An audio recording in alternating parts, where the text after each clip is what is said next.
What does freedom mean to you? Does it mean the freedom to choose? The freedom to have a family and raise your kids according to your own values? What about living a wild, adventurous life, experimenting with music, relationships, or art? What does freedom really mean? What if freedom meant something that only a few Americans still understood? What if it meant that your choices and your values were set by you, rather than by some politician in a far-off capital? Some people think we're only free to choose to live exactly how they live, by their moral code, or their narrow worldviews. But if liberty means anything, it means that you, and you alone, have the power to exercise your rights to which the laws of nature and nature's God granted you. It's time to put these principles back into action. It's time to restore the American dream, activate in our communities, and take our country back. It's time to wake up, America.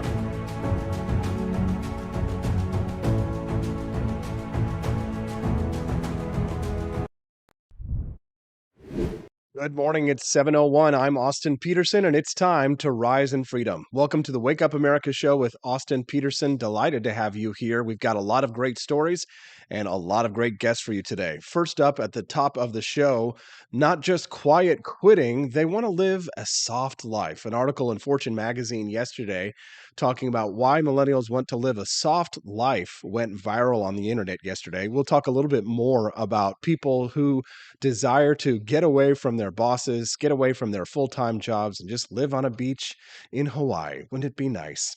We'll talk to Dylan Johnson this morning at 7:30. He is the former handler for former U.S. Senate candidate, former Missouri Governor Eric Greitens. Dylan Johnson will join us to talk a little bit more about abuse allegations that were leveled against the governor, which may have probably strongly indicated that he would lose his campaign for the U.S. Senate in the Republican primary, which he did. Dylan Johnson will join us to discuss at 7:30 this morning to talk a little bit more about the fallout. And this morning, my brother, Justin Petersen, will be joining me on the program to talk about the political compass. Where does he fall on the political compass? Where do you fall on the political compass? Is the spectrum that is left-right inadequate in describing what people's political beliefs and views are? We'll talk to my brother, Justin Petersen, on the show this morning about that a little bit more. But first, before we get to all of that, we've got a great guest who I've been hiding this whole time, who's joining us now in studio, the lovely Camellia Peterson. Good morning, CJ. How you doing? Hey, thanks for coming in. The only way I could get CJ to agree to this interview in studio was if I took the camera that's over there and took it away from the knees of the person and put it on their face, because apparently by previous interviews with people who are in studio, the camera was placed a little bit, well, I don't know, like what, looking up their crotch or something. Big knees. That was on purpose, of course. Yes. Camellia, welcome to the show. And, lovely to have you here. Yes. Good to be here. Glad to have you here, Camellia. Give likes and hearts and comments and shares for Camellia in the chat if we could. So Camellia, we didn't, you couldn't read the entire article because Fortune magazine has a paywall. They have to make money, those heartless, evil capitalists. How dare they? But the article really discussed the desire for millennials to live a soft life, and it discussed in there people like someone who was living in New York City at the time, and they were working remotely during the pandemic, and they decided that they could live a better life down in Mexico. So he ended up for $1,000 a month, he manages to he like does Airbnb or something like that when in Brooklyn whenever he's there.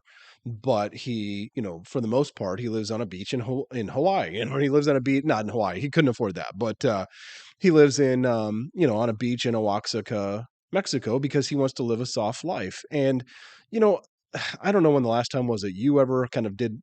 I know you're working a full-time job now, but it's not a cushy job. You have to work hard. You were pounding the pavement, all this stuff. Yeah. But it's kind of an elite job, like you don't just wander into a think tank job, right? But I mean, the thing is that most people who are going to work this morning who are listening to the Wake Up America show with Austin Petersen, they're going to go to a job where they're going to have to sit down at a desk underneath fluorescent tubes, or they're going to be out there working in the field. A lot of good people here in mid-Missouri are going to be out, getting their hands dirty and, getting screamed at. When I worked for my dad, Hmm. getting screamed at was part of the job of, being a landscaper. And I'd rather be on a beach in Mexico with a laptop, right? Who wouldn't? I mean, Right, right. Well, so I think, our conservative friends would kind of decry that, right? They're going to say this is, this is about the downfall of society. The kids don't want to right. work anymore, right? Kids these days. Sure, but I mean, like, not everything is World War II. Right. Not every, so I guess it made me ask this question, right? When we talk about soldiers and they're fighting for freedom, right? What freedoms are they fighting for? Like what are they, at some point, because we don't really, we keep we lose a lot of freedoms in America on a daily Sure. basis, right? Yep. So, were they fighting for our right to own guns? Sure. Right. But life is about more than just a, gigantic closet full of firearms. I don't know what else more it could be, but I'd like to find out because I've already got that handled. Anyways, I don't want to filibuster you, but I want to get your take on this. But, I'll just close with my little rant here with just saying that, do we all have to live as the greatest generation lived in ration cards and meal pamphlets and going down to the factory with little Norma Jean and you know building airplanes to take on Adolf Hitler? Like, we don't all have to live like that, do we? No, and what do you always hear? Our parents worked so hard because why do you work so hard? You want your kids to have a better life. What does that mean?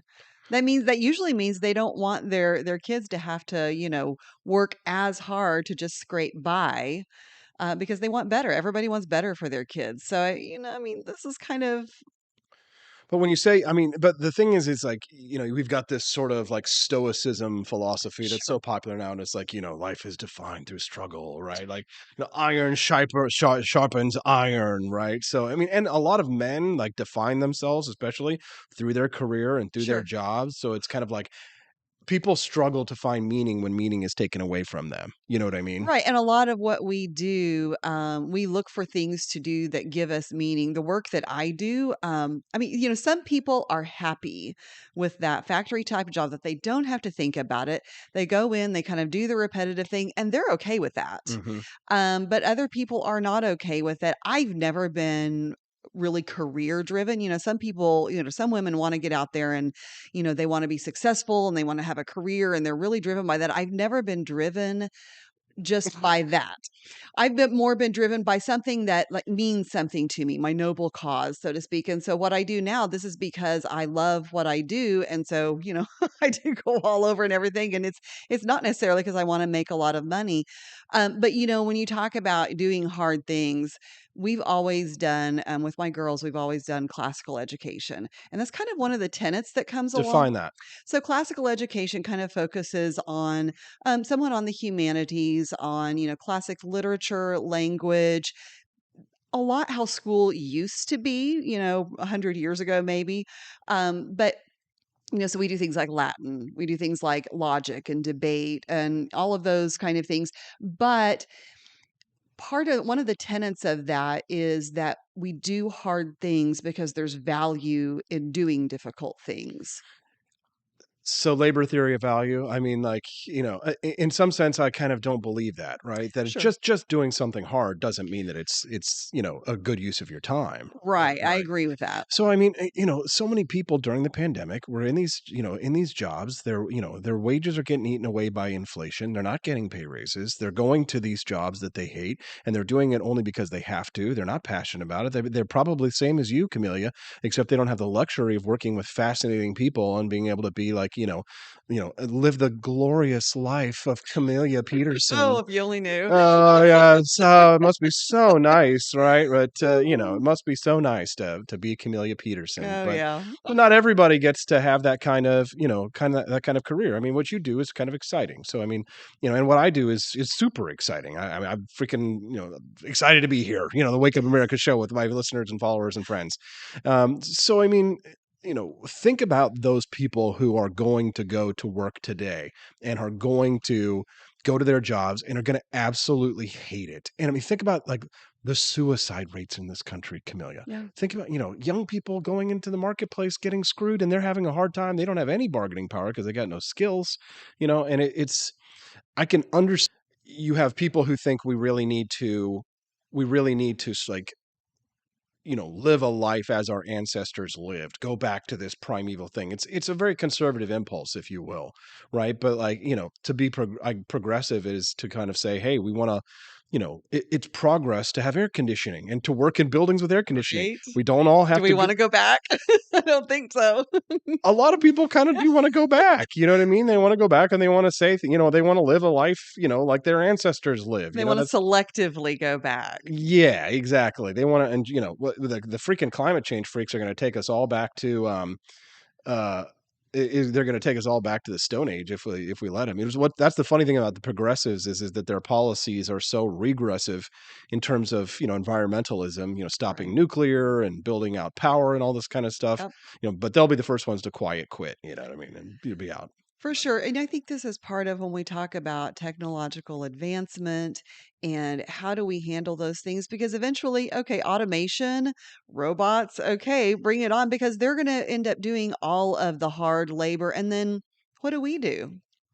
Well, we run the robots, right? So Right? we build the. Got to go out and dig the ore, dig the, make the steel. There's always going to be something to do. Even like all of the fears of automation that Right. people have threatened us with, have never materialized. You can go back 100 years ago and hear people making predictions about the new farm implements and stuff, right? It's a very Luddite kind of a thing. But being a Luddite is in vogue these days in politics, isn't it? Sure. And I think whenever we are talking about doing work that's meaningful and valuable, that doesn't mean a 9 to 5. It doesn't mean manual labor. There are always going to be things like that we need, but it's going to look different. I think people fear change. Well, explain that. Why do you think that? Why do I think that people fear change? Yeah. Well, I mean, that's human nature. I mean, if it's for the same reason why we have so many socialist programs in place in our country because we've kind of slowly gotten there and now trying to undo that is because people are so used to what we have in place now in terms of education, things like social security, all of these things that are comfortable that we're used to and trying to get some of those liberties back means changing the way we do education, changing the way people are responsible for themselves. And people fear those changes because it requires something of you. It requires you to think outside of what you're used to. Yeah, no, I think that makes perfect sense. My thing is that, I guess this is kind of what makes me weird or different is that I always really appreciate change, because with change, comes growth and Right. and learning. This whole process of getting the Wake Up America show on its feet. I was telling you before the show, I've had to sit down and do hours and hours and hours of tutorials, and I mean, Hmm. and that's because I'm driven to do the things that I really enjoy and I love, which doing a talk show in the morning and being here with you and talking about ideas and bringing in advertisers and selling products and doing sales, and all those things are exciting to me. But again, a lot of people don't have these options, Camellia. Again, so it's kind of like when people talk, when I read these things from, and a lot of them are communists and socialists Mm. online. They've got these Reddit threads called anti-work and all that stuff. I just, I sympathize with the idea that people want to live a comfortable life, Sure. because who doesn't want to Right. live a comfortable life, Right. right? If you didn't have to work, Camellia, would you? Sure. I mean, I'm sure I would find other things. You can always find something to do with your What, time, but like knitting awesome blankets like you did for me and for my wedding, me and my wife? yeah, I mean, there's tons of things that I could do. That's why I'm ready But if you for didn't her. need money, if money was no object, what would you do right now today? And just pretend your boss isn't listening. Oh my gosh, what would I? What would you go and do Wait. now? You know what? I want to hear from our listeners. While you think about it, our listeners will text in 573-319-1586. Where would you rather be? Where would you rather go today? If you could go anywhere, do anything in the world. I want to hear from you. What you would like to do, where would you go? Who would you take with you? 573-319-1586 is the number. Let's hear from you. I want to hear all about what you would do if you didn't have to go to work today. And I know there's a lot of people listening in right now. They're like, God, that'd be so nice. Oh, God. Okay, Camellia, if you could go anywhere today, do anything, you didn't have to go to work, where would you go? Let's hear it. If I could go anywhere or do anything I Mhm. didn't have to work, well, the first thing I'd probably do is do a worldwide tour of coffee shops and breweries. Okay. Yeah, yeah, nice. I don't know. I mean, what would I do if we always need I mean, we're still gonna have our government. That is terrible. Oh, stop it. I'm sorry, but, like, people are like, "If you didn't have to work," I'm like, "Well, that old trite expression, when you love what you do, you don't ever work a day in your life." It's true. Mm, Sorry, I'm a nerd. no, no, I'm sorry. I just cannot identify with that. I mean, listen, I love what I do here, and I love my job. But like, what I'm thinking about. I'm thinking about scuba diving in Key Largo, right? A Sure. lot of people they only get like maybe once or twice a year they get to do things like that where they can go on vacation. And a lot of people they're too poor. They got to go on staycation. They stick around here. They go to Bennett Springs or whatever. I mean, say poor people go to Bennett Springs. It's a nice place to go, even if you're not poor. But the point is that not everybody has the same opportunities, but I think people at some point they just don't care, right? They're saying to themselves, "You know what? I'm willing to live a more meager life, knowing that, the stock market's sure not going to go my way. Right. Every time, that we try and get a toehold, millennials try and get a toehold in this economy, the rug is pulled out from under our feet and these assholes in Wall Street get bailed out. And there's just the system is rigged. And I certainly, it's like in some ways, I guess I can pull out, my Elizabeth Warren, Tucker Carlson populism for a moment and say that, like, we're getting screwed by the elites. We get screwed. I remember when I first started this business back in 2013, and some people who are familiar with online stuff will know this, but there was the great demonetization, Mhm. and essentially what happened was, and I'll explain this a little bit more detail when we get back, was that publishers like Time Magazine and Vice Magazine, all the big publishers were getting angry that small publishers like myself and others, many others, were getting into the economy, in the blog economy, and were taking advertiser dollars away from many of these major institutions. So many newspapers have collapsed. So many old media organizations collapsed and were collapsing, but if not for the corruption that occurred when the great demonetization scandal came, and they came in the guise of community standards, like it was all about, oh well, we need to protect these communities and all this stuff like that from this content. But it was because people like Ben Shapiro and others and stuff conservatives were dominating these social media groups, and then they ended up electing Donald Trump. This is the longer conversation. I've got to go to a commercial break. We're going to talk about this more with the lovely Camellia Peterson. She's going to be sticking around with us throughout the entire show today. You don't want to miss a minute of it. More with Dylan Johnson joining us at 7:30. My brother Justin Petersen will be joining us at 8 to talk about the political compass. It's going to be a great program. You don't want to miss a single second of the Wake Up America show with Austin Petersen at wakeupAmericaShow.com.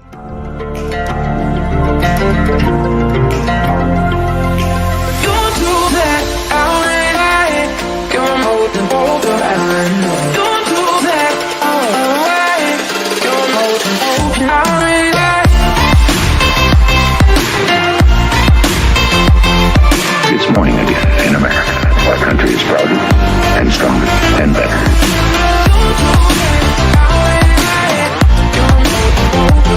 I like shooting things, but whenever I can't shoot something, I like to cut things. My life isn't all about shooting and stabbing and cutting, though. Sometimes I have to do actual work, but when I work, I still like to have fun.